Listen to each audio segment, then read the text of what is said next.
Comment se séparer des colonies de frelons asiatiques sans pesticides? C'est la quête finalement de notre deuxième invité. Éric Darouzé, vous dirigez une équipe à l'IRBI, c'est l'Institut de recherche sur la biologie de l'insecte. Vous êtes le spécialiste du frelon asiatique en France et puis dans le monde. D'abord, présentation de cet insecte, moi je suis incapable de le reconnaître. On a préparé des petites images, ça tombe bien. Les yeux fermés, expliquez-moi qui est cet insecte, à quoi je le reconnais? Alors c'est un insecte qui vit en groupe, oui. Donc on a des colonies d'insectes. C'est pour ça qu'on parle c'est des colonies de frelons. Oui. Il se distingue du frelon européen que tout le monde connaît, hein, c'est la grosse guêpe jaune dont tout le monde a peur en général. Oui. Donc lui, le frelon asiatique, il est légèrement plus petit, il est plutôt noir. Oui. Il a une grosse bande orangée sur le dos, oui. au niveau de l'abdomen, et surtout il a les pattes jaunes. C'est pour ça qu'on l'appelle aussi le frelon aux pattes jaunes. D'accord. Alors, souvent on panique à la vision d'un frelon asiatique. D'ailleurs, on ne sait pas toujours si c'est vraiment un frelon asiatique. Est-ce qu'on a raison? On imagine que oui. Est-ce qu'on a raison de paniquer? Non. Vous nuancez un peu le propos. Il faut nuancer. Ouais. Un frelon comme une guêpe ou une abeille ou un bourdon, ce n'est pas foncièrement dangereux. Ce n'est pas des insectes agressifs. Donc quand vous rencontrez un frelon, par exemple, loin du nid, si vous ne le dérangez pas, il ne s'occupera pas de vous. D'accord. Par contre, c'est vrai, là où c'est dangereux, c'est à proximité du nid. Oui. Parce qu'en il défend son territoire, comme un peu tous les animaux, insectes et même nous. On défend notre maison. Dès qu'il voit une grosse bête arriver, on est une grosse bête pour lui. Vous venez de me traiter de grosse bête. Je me permettais pas. Je pensais à moi. Les gardiennes du nid vont repérer l'intrus, donc dans une zone de 10 mètres autour du nid, elles vont le repérer. Et si elles considèrent qu'il y a un risque, elles vont attaquer. Alors, l'histoire commence en 2005, je crois. C'est un peu l'arrivée du frelon asiatique en France. Comment il arrive, pourquoi il arrive et pourquoi il se plaît finalement dans notre pays, puis en Europe, je dirais? Alors, on a des conditions climatiques qui sont adéquates. Oui. Il y a de l'eau, il y a de la nourriture. Donc, pour une colonie de vespidés, c'est-à-dire de guêpes et de frelons, c'est parfait. Oui. L'animal est arrivé dans un conteneur de Chine, aux alentours de 2003-2004. Et les premières observations, c'est en 2005, là où la personne avait fait livrer sa marchandise. D'accord. Et depuis, l'animal s'est répandu sur le territoire national. On parle d'une invasion ou pas, franchement? Oui, ouais. C'est une espèce invasive. D'accord. Alors, vous nous avez apporté des petits, non pas des Ferrero Rocher dans cette petite boîte, mais je ne sais pas si on les voit bien, mais en tout cas, ce sont des nids plutôt petits. On a l'habitude de voir ces gros nids, ces espèces de grosses grappes en haut des arbres, par exemple. Des nids, finalement, il y en a partout. Qu'est-ce que vont aimer les frelons asiatiques? Leur cocon, ils le construisent où? On a vraiment cette image, d'ailleurs, on en a à dispo de nids au sommet des arbres. C'est pas forcément là qu'on en trouve le plus. À l'heure actuelle, tous les nids qu'on peut trouver, enfin croiser, c'est ceux que je vous ai apportés. Oui. C'est le début de la construction du nid. Et en général, c'est construit sous abri. D'accord. Donc, un appentis, une grange sous l'avancée d'une fenêtre ou d'une porte. Mais il y en a au sol également, là, sur les images, on voit, on est carrément dans le sol. Dans une cavité souterraine, oui, ça arrive. Et ensuite, l'animal va agrandir son nid au cours du temps.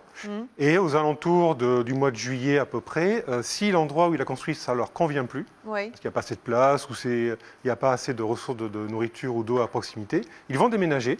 On parlait de déménagement tout à l'heure, ils vont faire exactement la même chose. Et ils vont construire ailleurs. D'accord. Et en général, ils construisent au sommet des arbres ou dans des buissons ou sous un autre toit, par exemple. Alors, vous êtes vraiment le spécialiste. D'ailleurs, vous avez dédié une chaîne YouTube qui s'appelle, j'ai oublié le nom. Darouzé frelon asiatique. Darouzé frelon asiatique, il y a vraiment des vidéos sur tout. Est-ce qu'il faut faire des pièges? Comment vit un frelon? Comment il meurt? Ce qu'il aime, son habitat. Il y a une multitude de vidéos là-dessus. Et puis, il y a cet appel à la population. Vous avez un nid chez vous, vous avez constaté qu'il y avait un nid de frelon asiatique. Et là, vous intéressez Éric Darouzé et son équipe. Vous vous proposez d'enlever gratuitement les nids avec toutes les précautions qu'il faut. On appelle l'IRBI, donc on envoie un mail, frelon asiatique@gmail.com. Pourquoi vous êtes intéressé à l'idée d'aller capturer ces frelons? Parce que vous voulez trouver une solution pour qu'on stoppe l'invasion? En fait, on travaille sur le frelon depuis 2008. Ça fait quand même un certain nombre d'années. On vous voit là chez un particulier d'ailleurs en train d'enlever un nid et puis vraiment avec un grand filet de faire une jolie danse. Voilà. En fait, c'est même pas moi, c'est un de mes collègues d'ailleurs. D'accord. Et pour travailler sur le frelon, en fait, il nous faut du matériel, il nous faut des colonies, il nous faut des frelons vivants. Mais on ne peut pas faire de l'élevage de frelons au laboratoire. Donc on dépend de ce qu'on peut collecter dehors, en fait, dans le milieu naturel.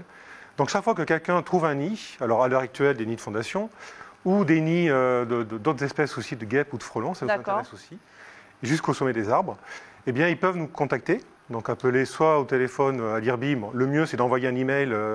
À frelon asiatique, irbi@gmail.com. Et ensuite on vient sur site, on vient retirer la colonie, on passe parfois 3 heures s'il faut, on prend le temps, on n'utilise pas de produits chimiques et on récupère tous les insectes vivants qu'on ramène au laboratoire. Parce que l'objectif aujourd'hui, quand on veut se débarrasser d'un nid de frelons asiatiques, on fait venir une entreprise et qui va, avec des produits chimiques, éradiquer le nid. Voilà. Vous, votre objectif, c'est de trouver des solutions qui ne sont pas chimiques. Est-ce que vous avez des pistes? Est-ce que vous avez commencé à... Oui. Quelles sont les pistes? On a différentes pistes en fait. On a des pistes sur le piégeage, c'est-à-dire pour capturer des frelons sur un site où il y aurait des frelons, comme un rucher par exemple, ou dans un jardin. Donc on a encore une campagne de test cette année. Et l'autre aspect, c'est pour aider les entreprises 3D notamment, qui utilisent des pesticides chimiques. Nous, on va essayer de remplacer le produit chimique par un procédé physique, qui est la température. La température? Voilà, la chaleur. D'accord. Et on a montré que ça marche.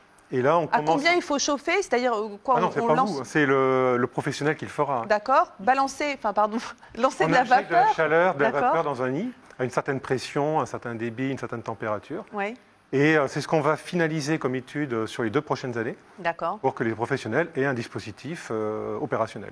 Donc l'idée, ce n'est pas d'éradiquer, mais de maîtriser. On est d'accord? C'est de contrôler, c'est de faire baisser le niveau de population pour protéger tout le monde et la biodiversité. Très bien. Merci beaucoup, messieurs, d'être venus sur le plateau. Longue vie aux jeunes pousses. Merci. Et puis, si vous voulez contacter l'IRBI, vous appelez le 07 80 83 47 28. On rappelle l'adresse, c'est frelonsasiatiques.irbi@gmail.com. Quant à vous, si vous souhaitez revoir cette émission, vous le savez, vous allez sur notre site internet, c'est tvtour.fr pour le replay. À très bientôt pour un nouveau Grand Talk. Salut.